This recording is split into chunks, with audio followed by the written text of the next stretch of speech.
Hello, welcome to the Stamps Family YouTube page. I'm Pastor, as my wife has stated on her previous pages. And so on today, my wife asked me to do this video, and it's a unique dish. It's mostly a dish known to Southern country folk. So I'm going to take this dish and I'm going to make it more of a Creole dish. And the name of this dish is going to be smothered turnips. All right, so what we're going to do is we're going to take not the turnip greens, but we're going to take the bottom of the turnip greens, which is, this is what it looks like. Usually it comes with the turnip greens on top. So the turnip greens have been picked off. So we're gonna do this dish similar to what we would do like melitone. Have you ever heard of melitone? Here in Louisiana, it's a Southern Creole dish. A lot of us do it for the holidays, Thanksgiving and even Christmas. We'll have melitone dressing and stuff like that. So what I'm gonna do is I'm gonna basically kind of saute and smother these turnip bottoms. I'm going to do them over the stove. I'm not going to make a dressing out of them. Dressing, excuse me. And so here it is. This is what it looks like. All right, this is what it looks like. So what I'm getting ready to do, all right, let me see if I can find my peeler. If my wife put it up, she did. All right, so I get my peeler out of the drawer. It's the same peeler you would use if you were peeling potatoes. All right, so we're going to go ahead and peel this turnip bottom. Same way you would peel potatoes. The key is to make sure that you get the skin off of it. Any deep abrasions that is in the turnip bottom, you want to make sure that you get that off. You don't want to cook that. You want to make sure it is clear as possible. I do this with my potatoes as well. I have some of, if not the best potato salad, I know out of my family members, because my potato salad is highly sought after and requested for picnics and different family functions and events. And so I'm just about coming to a finish with peeling this turnip bottom, and I'm gonna let you see what it looks like after I finish. So this is what it looks like after it's finished. And so what I'm going to do is I'm going to take some of what was left of the remnants of it. I'll use a bowl here to put my trash in, or whatever I'm not going to use. And so I just want you to see I've already pre-prepped. Already prepped the rest of the turnip bottoms. I peeled this one just to show you what it looked like. So I'll come to that. I'll cut those up later. So what I'm going to do is I'm going to start with cutting up my onion and my bell pepper. All right. So here in Louisiana, there's one thing that I don't have. That's something that we call the Trinity, which is the onion, bell pepper, and parsley. Not parsley. I'm sorry. Celery. Onion, bell pepper, and celery. I don't have any celery. I prefer not to use celery. I'm not a fan of celery in my food. But I'll use the Trinity in my potato salad. And there's not much of the celery that's in it. You can't really hardly see it. But because for the sake of time, and this not being a difficult dish to cook, for the sake of time, I thought I would just go ahead and just cut my seasoning up to help with the time. All right?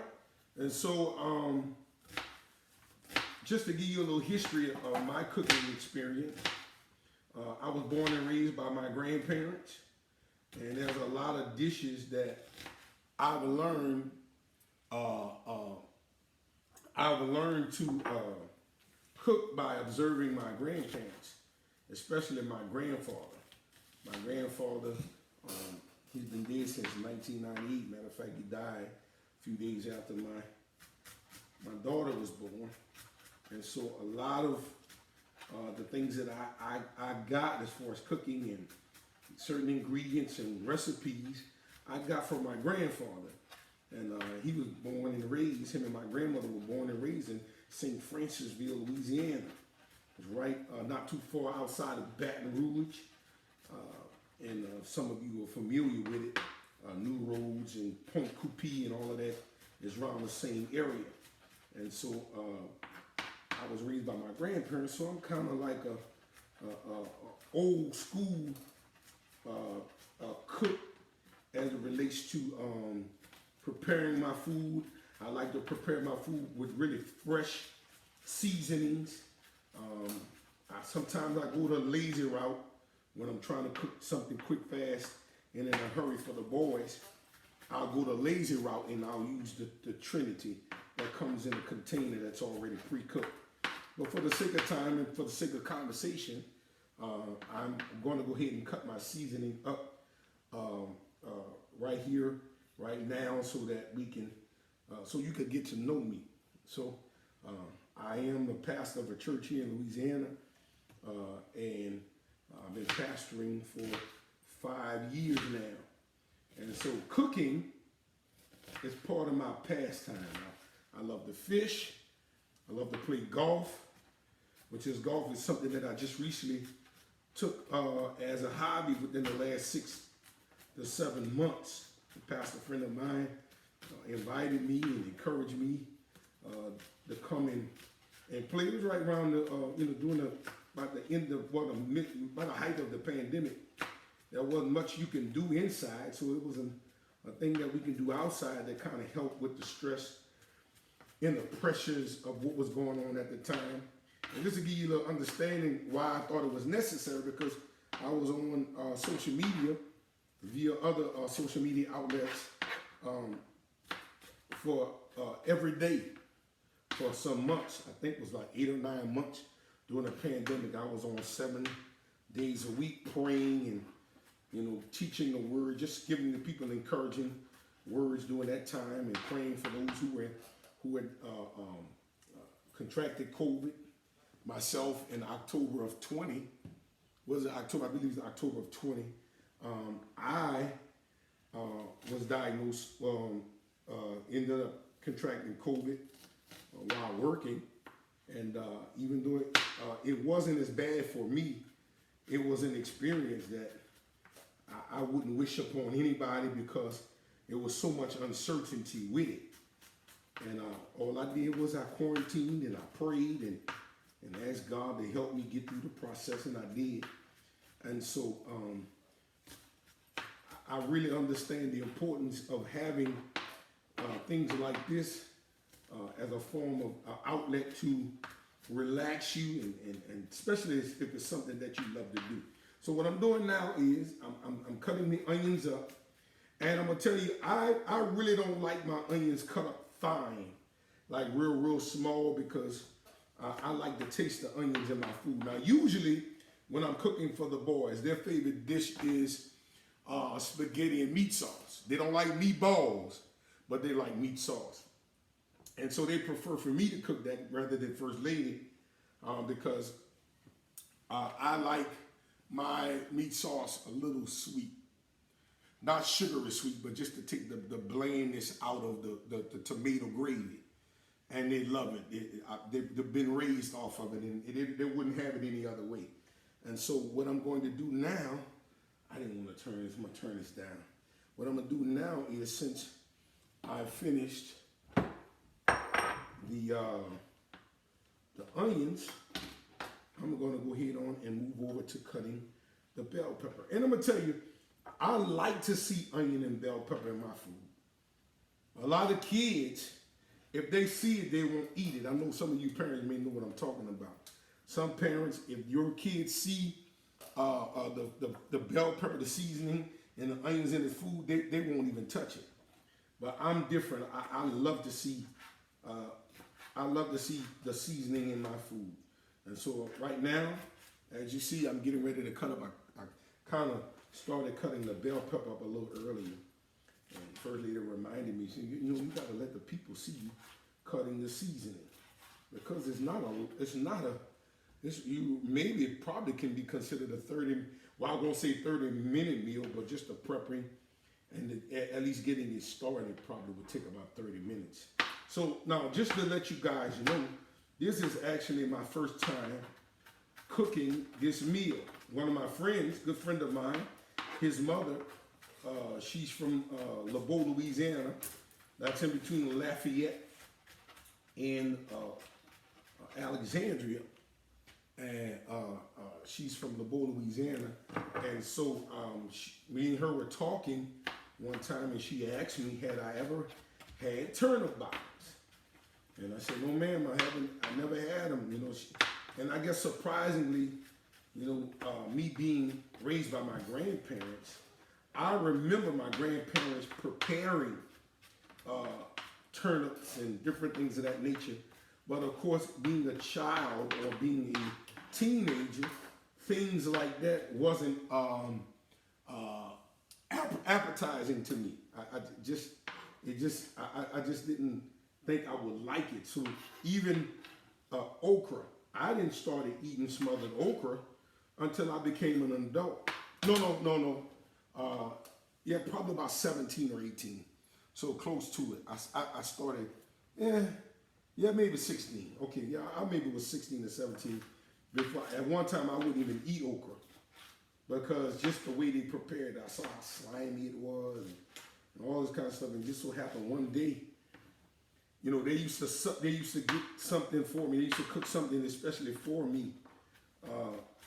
When they would cook okra, they would do something like macaroni and cheese, and grandmother probably would fry fish or either fried chicken, and we would have potato salad along with it. And so I would just eat the fish or the chicken and the potato salad and the macaroni and cheese. And so I guess one day they decided that they wasn't going to cook anything else. And so either eat the okra or you don't eat anything at all. And so this particular Sunday, I'll never forget, because okra was a Sunday meal. Okra was a Sunday meal. So they cooked okra that Sunday, and the rest is history. I fell in love with it, and I've been eating it ever since. And so if you were raised by your grandparents, you know there's certain meals that your grandparents prepared that you loved, and you know, and I'm more than sure that you'll never forget as long as you are in your adulthood, and as long as you live, you'll never forget those experiences. Okay, so I'm not going to need this. I'm going to get this out of the way. Maybe I'll come back to it if I need it. Okay, so what I'm going to do is now, I'm going to lightly garnish my pot with a little olive oil, just a little light olive oil. And what I'm going to do is I'll take about a half a stick of, I'm probably going to use the whole thing of butter, but I'm going to use a half a stick of butter just for the sake of getting the pan greased and buttered. All right, so now I'm getting ready to cut up my turnips. And so the key is, I know with the turnips, you want to cut them into little small, little cubes. I don't think they're going to take that long to cook because they're going to smother down. All right, so I got that on low. So that's what we're going to do, is cut it in little cubes.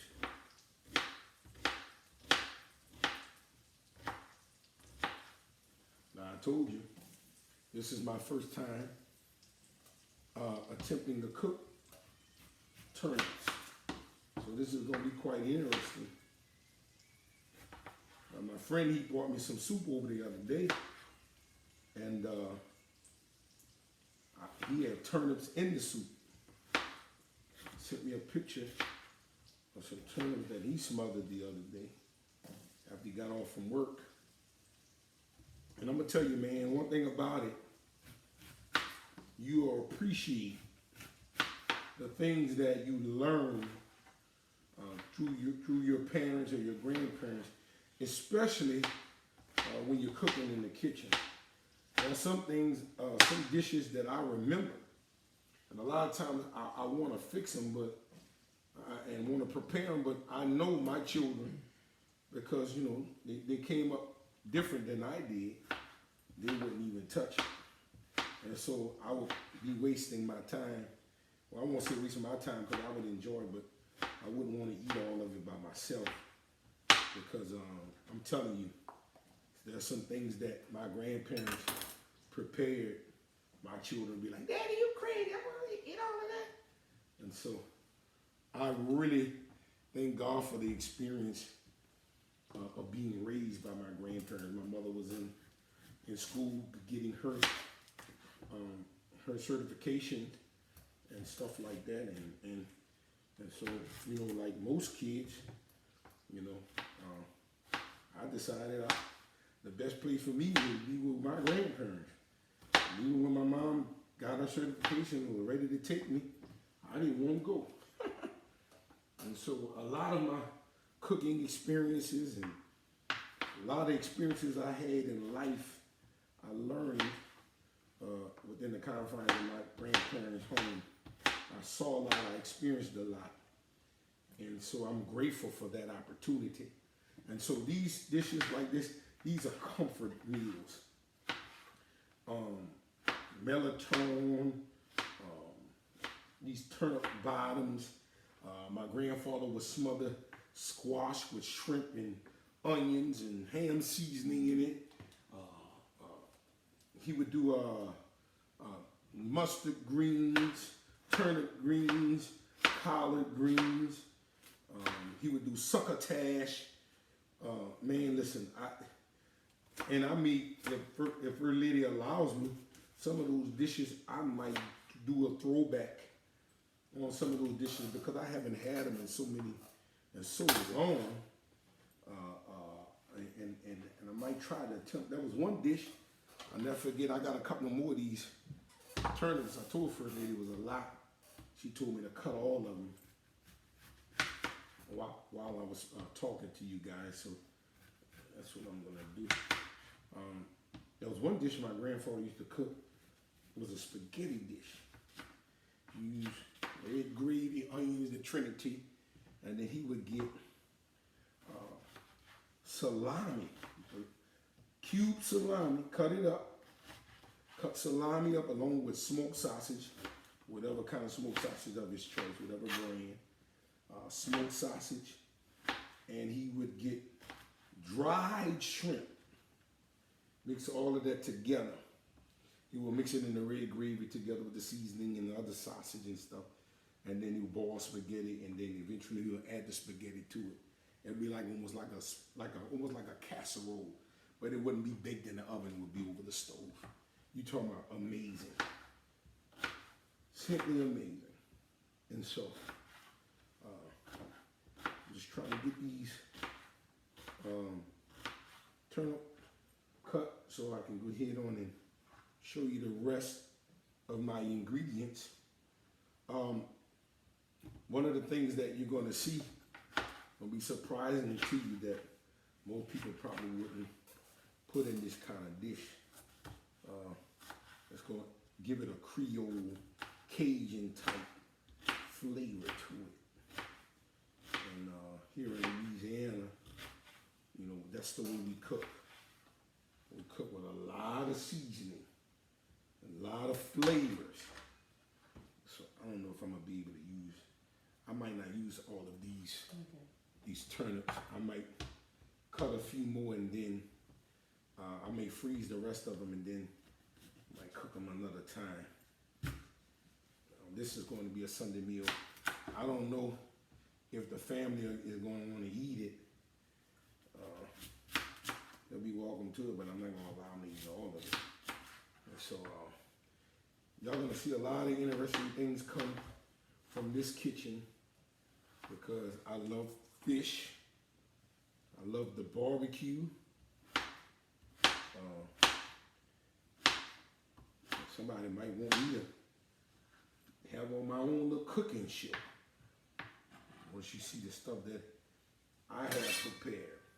And so, just for the sake of time, let's talk about it. What have you guys learned from this time that we've been in? What has been an outlet for you? A hobby or something that you may have done during this pandemic, something maybe you have possibly started as a hobby, whether a new job from home or whatever. What did you do to help you through the process of this pandemic? What did you guys do? There was a lot of things I did. Of course, I told you I was on social media for a whole year, just praying and interceding for people and people who was diagnosed with COVID, praying for them. Some people were on ventilators, and man, we prayed, and they came off the ventilators, walked out of the hospital, and man, a lot of people that were near and dear to us, and their friends of ours, their family member transitioned, and we were there for them. Had to do funerals and all kind of different things, and so with all of that, and then working a full-time job, being a pastor, a lot of that stuff became a little difficult. I don't want to say stress, but I needed some rest from time to time. I would take a little hiatus for a week or two and then come back on, and then stuff like this, preparing meals for the kids and for the family, that kind of helped with a lot of that as well. We spent a lot of time together because there wasn't much for us to do. Ministry-wise, we went virtual, and we were able to be a blessing to the people. And as much as we love to cook, we prepared meals for the whole entire congregation, and we delivered them to their homes during the height of the pandemic. We got together, and being First Lady, we prepared. I think we did barbecue chicken. Matter of fact, with the chicken, I had one of my friends, one of the brothers who has his own catering company. I brought him a case or two of chicken. That might have been a case or two of chicken. And I had him to smoke the chicken and put barbecue sauce on it. And so he did that for us. And we had potato salad, macaroni and cheese, some other sides and desserts and drinks. And we plated it. And we loaded it up in our vehicle. And First Lady and I went around to every home of everybody that was in the ministry. And we delivered those plates to them. And so, that's rare in this day and time that your pastor will fix food for you and then bring it to your house. All right, so we put our mask on. Amen. We took pictures with the people. We didn't shy away from them. But we took pictures as long as they had their mask on. We took pictures with them. And it was just here in Louisiana, you got to understand, when you feed somebody, that's part of the Southern hospitality. And I've heard people say, Louisiana, here in New Orleans, a lot of people don't get the hospitality and the warm welcomes and all that kind of stuff that they get here in other places around the country. So that's one of the things that I think we're famous for. But I've heard people say, man, I went to such and such a state, and I went to such and such a city, and I spoke to somebody, and they looked at me like I was crazy. But, that's how we are here in Louisiana in the South. Hey, how you doing? How your mama doing? And all of that kind of stuff, and how your mama and them, and how your grandma and your papa and their nan and all that kind of stuff. That's the type of stuff that we do here in Louisiana. And then when we cook, we invite people over, especially with crawfish balls and all that. You guys are going to get to see a lot of that during the spring and the summertime. Once the weather permits, you'll see that we'll do a lot of that for you guys to see. And some of you guys may want to boil crawfish and crabs and shrimp and all of that kind of stuff wherever you may be watching from. If you're not here in Louisiana, you're somewhere else around the country, you may want to do that for you and your family. And I'm gonna tell you, my brother, he's an excellent boiler. He seasons everything right, and we've had numerous fellowships at his house as it relates. I think I think that's all I'm going to do with these. I'll save this here for another time. Okay, so for the sake of time, I'm going to go ahead. I've already cut up and turned my stove up. I've already cut up my turnips, my onion, and my bell pepper. It's already cut up. So what I'm going to do here is I'm going to add this other stick of butter in here as that. So what I'm going to do is I have garlic powder. I'll take a little garlic powder and I put a little garlic powder in the turnips. All right. Now that I added garlic powder, there's seasoned salt. So I'll take a little seasoned salt. And look, see in Louisiana here, we don't measure. we just pour to what we think will be enough. And then if that's not enough, I'll come back later on and I'll add to it. So here it is. Here goes parsley flakes. I'll take a couple of parsley flakes and pour into that. And so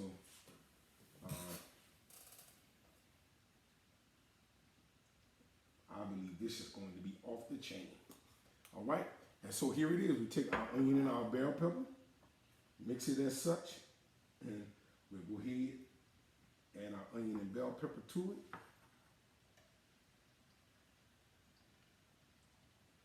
Oh my God, that's gonna be good. Okay.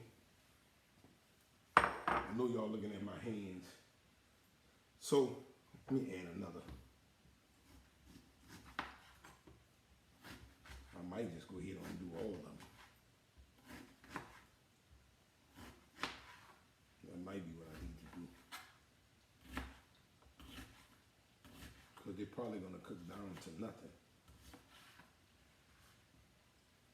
Yeah. I think that's what I'm going to do. I'm going to go ahead and cut the rest of them up. All right, so what I want you guys to do, I want you guys to continue to support this page.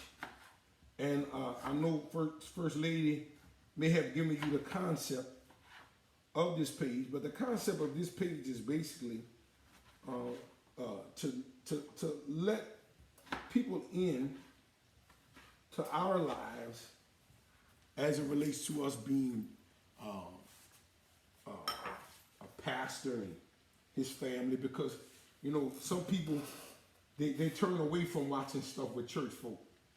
Because, you know, they think it's something spiritually deep and, you know, like church folk don't have fun and it's always about church. And our life is ministry, but our life is about living and enjoying life as well. And so you don't have to be so super spiritual and so heavenly minded that you know earthly good, that you won't enjoy life. The Bible says that we should enjoy life and live in abundance. And so that's the purpose of us sharing our lives with you, so you can see how we enjoy life. Outside of ministry, we have sons that are into sports. Got one that's getting ready to hit the college in another couple of months. Another one that's preparing for his senior year. And both of them will be able to go to college and play college football. Amen. And praise be unto God. It won't cost us any money. And so there are some opportunities, amen, especially for the youngest one, for scholarships, amen, to Division I schools. And so we're grateful to God for that. And all of that is because of their faithfulness to ministry. They've been in ministry all their life. And we raised them to let them know that spiritual things matter.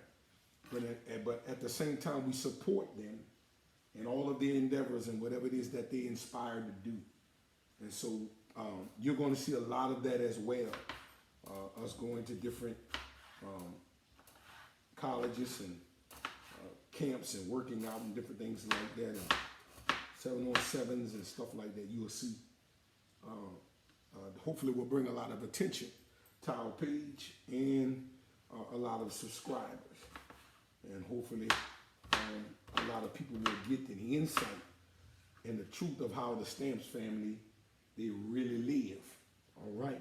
So I'm gonna go ahead and just basically I'm just gonna go ahead on and cut up the rest of these turnips because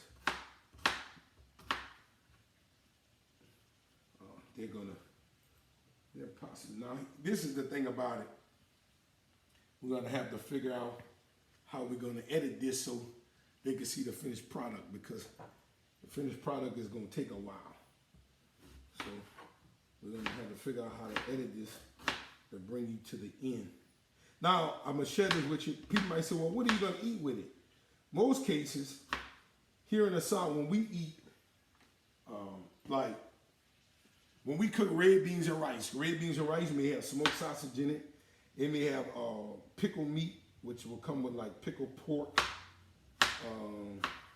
or ham seasoning and stuff like that. In most cases, some people, they just eat the red beans and that's it with the meat in it. But a lot of the people here in the South, they'll eat red beans and rice and they'll fry chicken or fried fish with it, you know. And people are like, well, you already got meat in the beans, so you really don't need meat. In most cases, people still have a meat on the side with whatever it is that they're prepared. All right, and so basically, this is going to be part one to me preparing this meal. There's some other things that I'm going to add to it. Matter of fact, yeah, I could do that last. I don't have to do that now.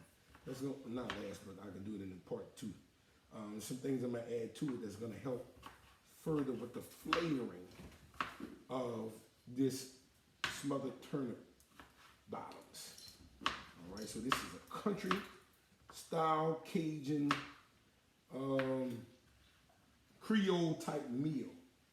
And so basically when I finish cutting these turnips up, all I'm gonna do is I'm gonna take the cover and I'm gonna put the cover over the pot and just let the turnip smother down to the point where I wanna add the rest of my ingredients.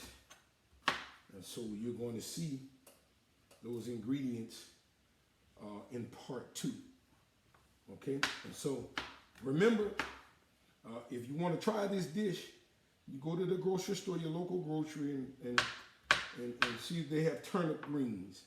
And when you see the bottom of the turnip greens, you will see this, the bottom of the turnip greens, and it has a little light skin on it, just about the same as what a potato is.